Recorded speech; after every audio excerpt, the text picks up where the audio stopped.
this is Katie, and thank you for joining me on the My Senses, My Space podcast. And today I wanted to talk about that sense of enough.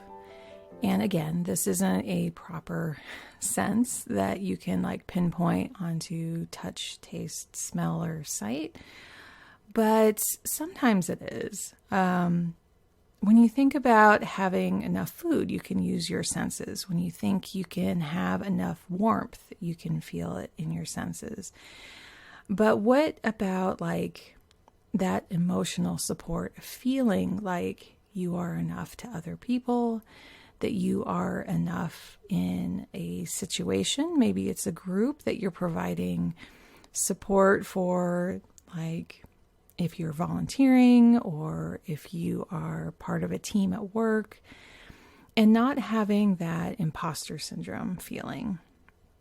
So many times we can feel in our society, because our society likes to tell people they're not enough in many, many different ways. And it can be that external definition that is being applied to us that can shift our thinking to we aren't enough. But what can really combat that is coming at it from the inside of ourselves. And this takes a lot of practice. So having that inner sense of knowing yourself can lead into no, wait, I am doing my absolute best in this situation. I am a great resource for other people to talk to get support from. I am doing amazing things in this world. I am enough in this situation. And it takes practice. It takes this, whether it is daily, whether it is, you're jotting it down in a journal every day of you may be entering a new job or a new position and going, well, I don't feel like I'm everything to everyone. I mean, that's pretty common to think I just don't know enough for this situation. I don't have the experience. I don't have this or that. But as you grow into that position, almost everyone starts out that way. Almost everyone starts out with, I don't feel like this is the advertisement for the position or the expectation of that volunteer job or anything like that. Those definitions that were put out there or that were perceived are hardly ever accurate. So especially when someone is putting out a job listing, that is the most ideal candidate, and there's so many things that the employer wants, but it's not really practical that all of those things would exist in one person. So they're kind of casting out this net of saying, this is what we would love to have. And it's much like, looking for things yourself, of either looking for a house or you have all these qualifications of oh, I would love for this next place that I live to have these things, but it's so rare that we have all of them. We always make a lot of, what's the word? I can't remember it, but we always make a lot of concessions in terms of how we actually go, okay, well, this place will be just fine for us. This place is enough for us. And I think it's the same with employers. They hired you for a reason. They're yes, there's a lot of potential here. They will never know the ins and outs of every single aspect of a single company, because there's a lot in that culture that you're learning. There's a lot that, even in volunteer positions or any kind of positions where you're in a group, you're going to learn how those politics work, how the culture works, how just everyday activities and administration work goes. And so knowing that almost everyone goes through that, that even the most seasoned people there went through this introductory process, that everyone was enough going into that. It's not that you're becoming more enough on the job or during that process. You were enough coming in the doors, right?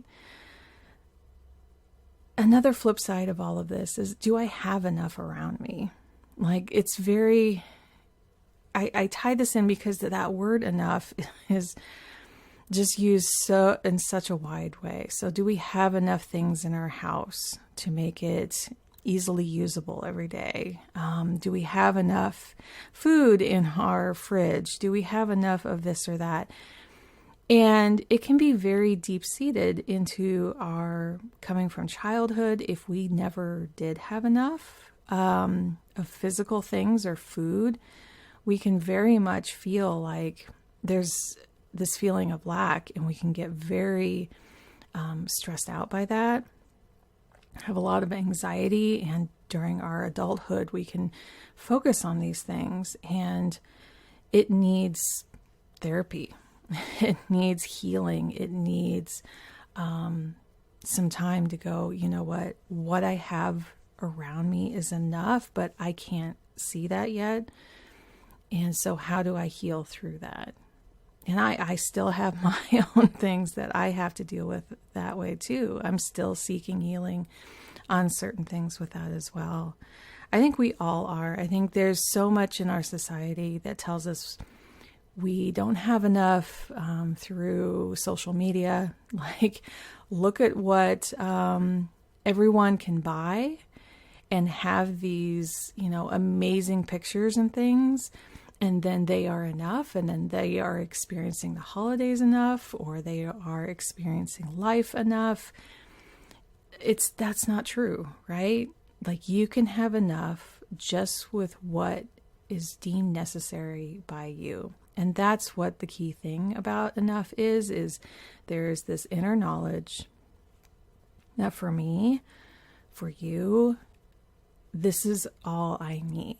And it's coming back to needs and trying to separate out the wants. Oh, I want to have like this perfect experience, of this holiday event for my whole family, but it very rarely goes exactly to plan, right? And there can be a lot of disappointment if we go out and just buy the things and then expect the plan to work exactly and, have the perfect pictures, have the perfect experience of that holiday. And then we don't feel like enough afterwards if it doesn't quite go to plan. So how do we get curious about what we actually need? How can we get curious about how an event can go so many different ways and still end up beautiful? How can we look at ourselves and go, yeah, we're enough in this situation. I am enough in this situation. And knowing that we're all worthy of having this human experience here on earth together. And every moment you wake up, every day you wake up, every moment that you are stepping forward in your life, you are worthy of that moment and you are enough. So until next time, thank you for joining me on the My Senses, My Space podcast.